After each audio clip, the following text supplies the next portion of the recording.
Hello guys, I'm gonna try to be very brief here to explain how I have done it, this transmission cooler upgrade. I'm gonna answer a few of your questions, the questions I have been getting here across the forum. First of all, I want to show you the stock transmission cooler, which is here. This is the stock one, okay, which has the thermal bypass valve. And we have the aftermarket stock size transmission cooler. How I have done this upgrade? So to make it easier, I have decided to build this setup away from the car, okay? Because it was not necessary to remove the stock transmission cooler. It was not necessary to stop the car, okay? While I was building this setup. So basically, how does this work? You have the stock transmission cooler, you have the transmission inbound line feeding the system. So we made a cut here, we diverted the inbound line to feed the Mishimoto transmission cooler.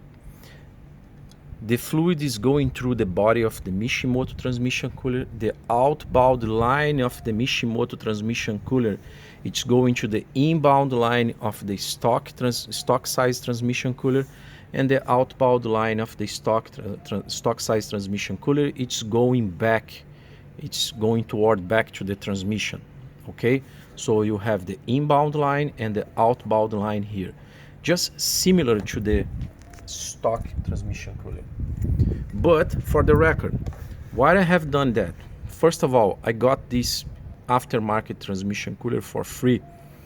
Long story short, I live here in Abu Dhabi. I ordered this part to make this upgrade on rockauto.com. For some reason they made a mistake and they sent me a transmission cooler which doesn't match the description available on the website. This transmission cooler doesn't have the thermal bypass valve, which in my case is not a big issue. I'm going to explain why it's not a big issue, but basically they sent me this for free. I made this setup away from the car, and to put this thing in place was ridiculous easy. I just had to disconnect the clips. Let me see if this thing is going to focus. It was necessary to disconnect these two clips, disassemble the stock transmission cooler, and then assemble it in place this new setup. It was ridiculous easy. It was not necessary to disassemble these grills, these lines, nothing. I did everything from here.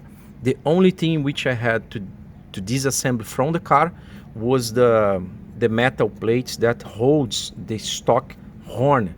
So I replaced my stock horn by this individual horn here. So as of now, it's everything back in place.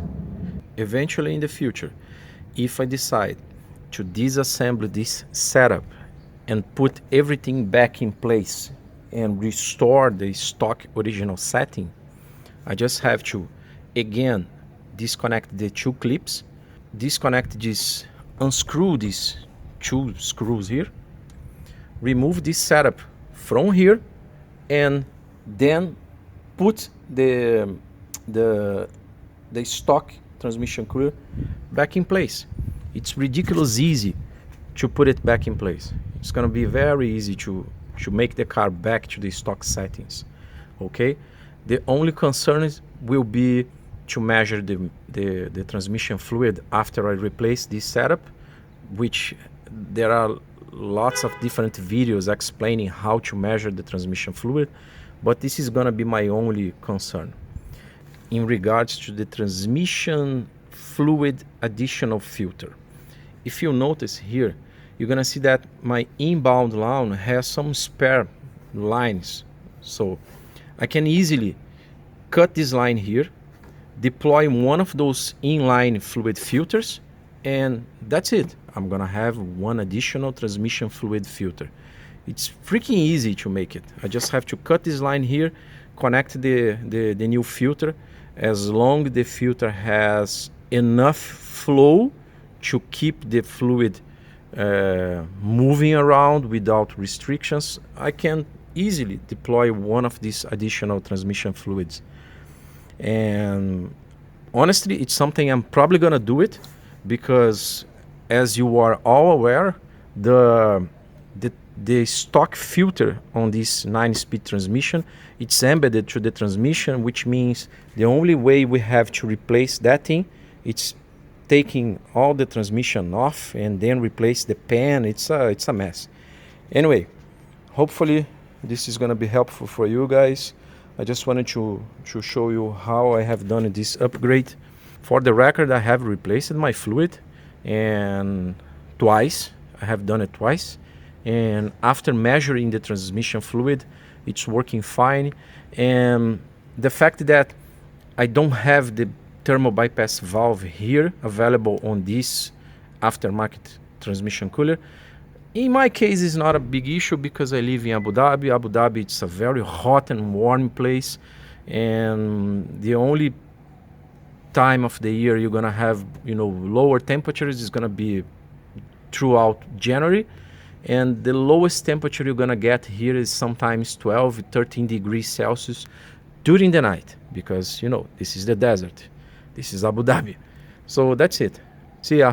Bye bye, guys.